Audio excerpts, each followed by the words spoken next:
5. Bujang Senang, Sarawak. Ini satu-satunya makhluk di dalam senarai ini yang diakui hidup dan pernah ditangkap. Ini adalah buaya ketiga terbesar di dunia, dikenali dengan nama Bujang Senang. Kisahnya bermula di Sarawak. Sejak 1975, Bujang Senang sering menjadi kebimbangan penduduk yang hidup di kawasan sungai sekitar Sarawak, khususnya di kawasan Sungai Batang Lupar dan di Seri Aman. Apa tidaknya, banyak penduduk tempatan yang sudah menjadi mangsanya. Antara yang membezakan Bujang Senang dengan buaya-buaya yang lain ialah jalur putih di belakang badannya. Mengikut cerita rakyat Sarawak, Bujang Senang ini asalnya seorang manusia ataupun dia adalah seorang pahlawan Iban yang dikenali dengan nama Simalungun. Dia dan juga istrinya telah disumpah menjadi seekor buaya. Menyimpan dendam yang membara, dia berjanji akan membunuh semua keturunan yang membunuh mereka berdua. Dengan itu ada kepercayaan yang Bujang Senang akan mencari mangsa yang berbangsa Iban. Setelah bertahun-tahun membuat onar di sekitar sungai, akhirnya pada tahun 1922, penduduk tempatan telah berjaya menangkap Bujang Senang. Tubuh badannya sepanjang 19 kaki. Lihat sahaja gambar ini. Mungkin kalau kita tengok depan-depan mesti kita sangka yang ini adalah seekor dinosaur. Tapi tidak, ini adalah seekor buaya gergasi. Namun begitu, ada yang masih percaya ini bukannya Bujang Senang, tetapi yang dibunuh ini ialah istri Bujang Senang, iaitu Dayang Fatimah Eneng Emas. Manakala mereka percaya Bujang Senang masih lagi berkeliaran ataupun sedang bersembunyi.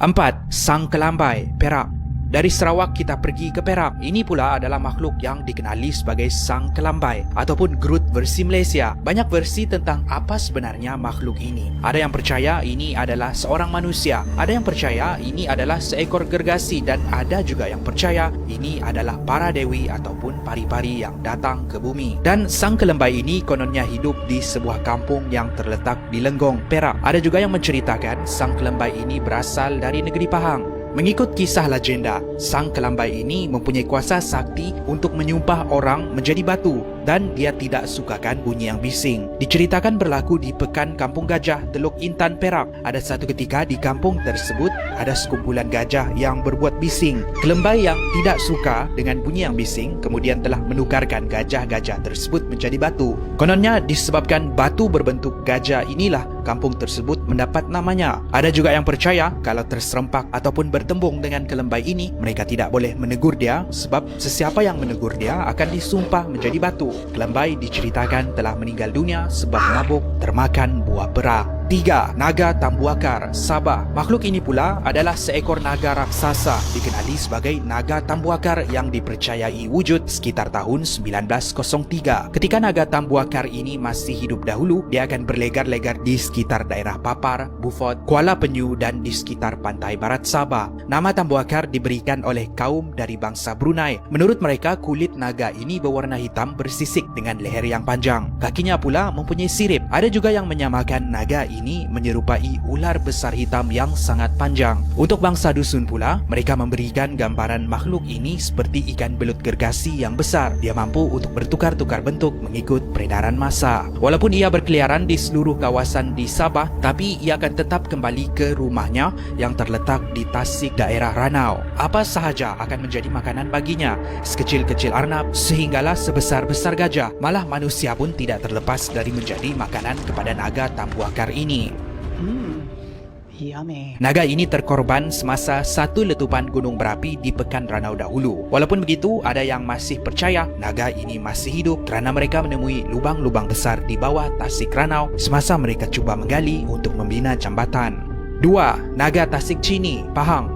Dari Sabah kita ke Pahang, bukan seekor tapi berekor-ekor. Naga-naga ini dikatakan tinggal di kawasan air Sungai Pahang sehinggalah di Sungai Chini. Mengikut cerita legenda pada tahun 1970 sehingga 1980-an dahulu, naga-naga ini kononnya adalah manusia yang disumpah. Naga jantan dikenali sebagai naga sisik emas dan betina pula dikenali sebagai naga sisik perak. Ada juga seekor naga yang sangat besar, lebih besar dari naga yang lain, dikenali dengan pelbagai nama termasuk Seri Gumum, Seri Pahang, Seri Pekan ataupun Seri Daik, di mana kepala naga ini sebesar kepala lembu ataupun lebih besar dari itu. Diceritakan oleh Muhammad Razali M. Baki, seorang pemandu pelancong di sekitar Tasik Chini, ketika dia membawa pelancong bersiar-siar di depan matanya, dia terlihat seekor ular sebesar tong drum. Sejak dari hari itu, dia berhenti menjadi pemandu pelancong dan kisahnya ini dikongsikan melalui temu bual di berita harian. Di sebuah kisah berasingan pula, kononnya seorang penyelam dari England menyelam masuk ke dalam tasik Chini, tidak sehingga dia menemui satu kawasan berpagar di dasar.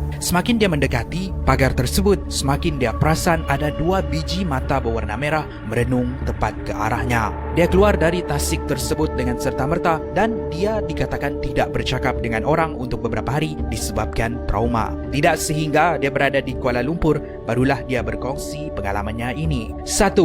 Ular gergasi Langkawi. Ini adalah sebuah kisah legenda yang pada asalnya pengalaman seorang pegawai British dikenali sebagai Shepherd Osborne. Kisahnya ini kemudian diceritakan di dalam sebuah buku yang bertajuk Malay Kingship in Kedah, Religion, Trade and Society. Diceritakan oleh penduduk tempatan kepadanya, ular tersebut hidup sekitar Perang Kedah tahun 1838 dan ia sering dilihat berkeliaran di Langkawi dahulu. Legenda menceritakan yang pada zaman dahulu sebelum kedatangan Islam, raja yang mahu menaiki takhta harus mengorbankan salah seorang puterinya yang masih dara kepada seekor ular gergasi yang bersarang di Langkawi. Sebagai ganti korban ini, ular tersebut kemudian akan menjaga perairan Kedah daripada serangan pihak musuh. Untuk bertahun-tahun lamanya, mereka mengamalkan upacara tersebut sehinggalah ajaran Islam sampai ke Kedah. Mereka memberhentikan upacara korban tersebut, tapi ini lebih membuatkan ular di Langkawi marah dan memakan penduduk sekitar. Penduduk di sekitar Kedah kemudian memanggil seorang alim ulama untuk menghalau ular tersebut. Namun malang sekali, alim ulama itu pun turut ditelan. Penduduk sekitar tergamam seketika sebab saat ini tiada siapa yang tahu bagaimana mengalahkan ular ini. Tidak beberapa lama kemudian, ular tersebut menggelupur kesakitan dan dia melarikan diri ke gunung berdekatan, tidak ditemui sehingga hari ini dan tidak mengganggu manusia lagi. Itulah kisah makhluk ular mitos gergasi di Langkawi. Benarkah wujud makhluk mitos ini? Bukan satu fakta, tetapi satu persoalan yang menarik. Kalau anda tanya kebanyakan orang, mesti ada yang cakap benda-benda ataupun kisah-kisah legenda ni mengarut. Tapi sebenarnya kalau difikirkan semula, mungkin apa yang diceritakan ini ada kesahihannya. Tapi mereka ini tidak semestinya seekor haiwan, tetapi mungkin menyerupai jin. Di dalam masyarakat kita, kita percaya jin itu ada dan bergantung dengan di mana mereka tinggal, rupa bentuk mereka berbeza-beza. Contohnya di Sabah, ada satu makhluk yang dikenali sebagai galap. Galap ini sejenis hantu air yang hidup di dalam air, akan menggoda mangsa khususnya budak-budak untuk masuk ke dalam air. Dan ini adalah sebuah makhluk yang dipercayai di kalangan komuniti Bajaw.